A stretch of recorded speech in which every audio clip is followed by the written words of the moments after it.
Okay, so here's an awesome take on shading. I am drawing a circle in the Zentangle method. We call it an orb. And then on the inside, I'm doing the same thing. Then I'm going to take a tangle called flux, and I am going to have the flux go back and forth on kind of like it, to me, it's like a donut or like an inner tube.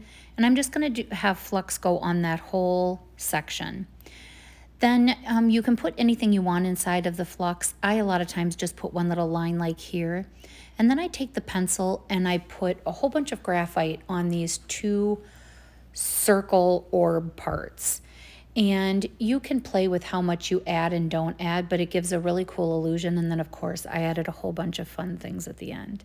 So this is how it ended up looking after I was done. You can see that it really looks like it's raised off the paper.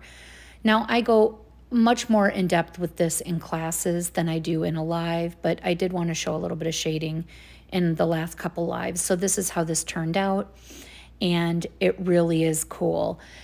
You can look underneath my bio for my live times, and I hope to see you soon. Have a great day.